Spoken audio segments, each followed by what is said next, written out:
70 के दशक में बॉलीवुड में एक फिल्म बनी जिसका नाम था पापी देवता। 70 के दशक में ही आज जहां पप्पू यादव बैठे हैं, वहीं संतों पर इंदिरा की सरकार ने लाठी चलवाई थी।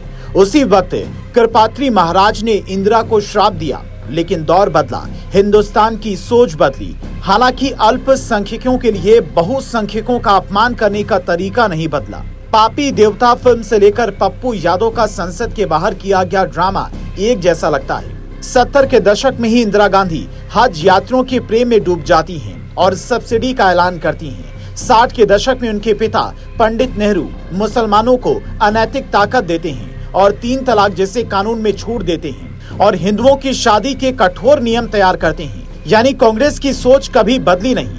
पप्पू यादव नेता बनने से पहले एक बाहुबली थे। इतिहास में दर्ज उनके मुकदमे साफ बताते हैं कि उन्हें लालू प्रसाद यादव ने सत्ता बचाने के लिए हथियार बनाया और जब जरूरी लगा तब चलाया। संसद के बाहर ये कुछ सेकंड की क्लिप सनातन विरोधी एजेंडे का एक एक किरदार एक्सपोज करती है। पप्पू यादव टिन्नू यादव नहीं बने, बल्कि वो संत बनते हैं जिन्होंने चोरी नहीं की, बल्कि श्री राम के लिए अयोध्या में गोली खाई थी। मास्टरमाइंड तो टिन्नू यादव है, फिर पप्पू यादव टिन्नू यादव क्यों नहीं बने? जरा एक झांकी देखिए। राम और कृष्ण को ईश्वर नहीं मानूंगा और ना ही उनकी कभी पूजा करूंगा। हिंदुओं के दुश्मन हैं, मुसलमानों के हैं और फक्र के साथ मुसलमानों के साथ हैं। हिंदू धर्म में कहीं भी पत्थर रख दो, एक लाल झंडा रख दो, पीपल के पेड़ के नीचे मंदिर बन गया। इन हिंदुत्ववादियों को बाहर निकालना है। और जो लोग अपने आप को हिंदू कहते हैं वो 24 घंटा हिंसा हिंसा हिंसा, नफरत नफरत नफरत। समाजवाद, जय संविधान, जय भीम और बहुत सारे ऐसे हमारे पास नारे हैं, उनसे ही शुरू होना ज्यादा बेहतर रहेगा।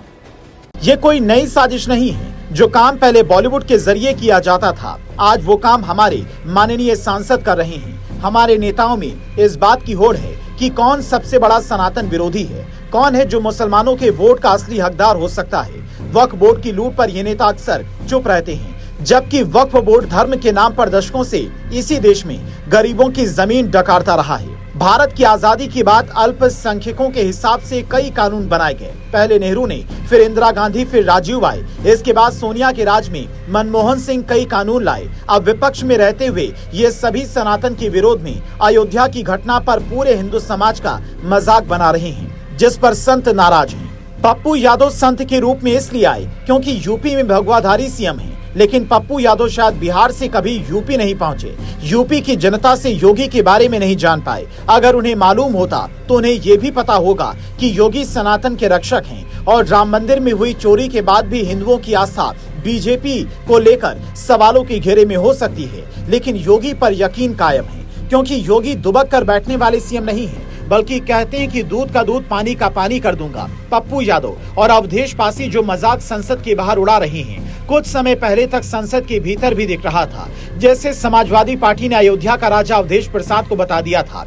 जब तिरुपति बालाजी मंदिर के प्रसादम में चर्बी की शिकायत होती है, तब ये नेता सब गूंगे और बहरे हो जाते हैं। जब अयोध्या मंदिर को उड़ाने की साजिश रची जाती है, तब ये नेता गूंगे और बहरे हो जाते हैं। सनातन को गाली देना, मुसलमानों का चहेता होना, ये देश की राजनीति का मुख्य केंद्र रहा है, लेकिन मोदी योगी के राज में ये संभव नहीं हो सका। इसीलिए अयोध्या की चोरी विपक्ष भूल नहीं पा रहा है। सीजेपी की आंधी के बाद विपक्ष सनातन विरोधी एजेंडे पर वापस आ गया, क्योंकि सीजेपी वाला शोर हवा में उड़ गया। कांग्रेस की देन ही थी। बंगाल में ममता बनर्जी 5000 करोड़ से ज्यादा मुसलमानों का बजट जारी करती हैं, लेकिन दुर्गा पूजा के दौरान हिंदुओं के पंडाल सुरक्षित नहीं रख पाती थी। क्या हुआ? सत्ता उखड़ी ना। आंध्र प्रदेश में चंद्रबाबू नायडू कभी ममता से भी बड़े मुसलमानों के हितैषी थे, लेकिन मोदी युग में उनका मन परिवर्तित हुआ, क्योंकि उन्हें पता चला कि मुसलमानों के वोट से ही मुख्यमंत्री की कुर्सी नहीं रह सकती। अखिलेश यादव 2 विधानसभा चुनाव हार चुके हैं, लेकिन वो इफ्तारी में जाते हैं तो कभी हिंदू तो कभी मुस्लिम कल्चर एक ही वक्त में निभाते दिख जाते हैं।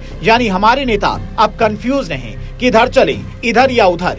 यानी दशक तो बदल रहा है, लेकिन हिंदुओं के खिलाफ साजिश नहीं रुक रही है। जो काम पहले दाऊद बॉलीवुड के सहारे करवाता था, हमारे नेता अब वही काम खुद करने में लगे हैं। किसी मस्जिद पर बुलडोजर तो छाती पीटो, मंदिर खतरे में हो तो ताली पीटो।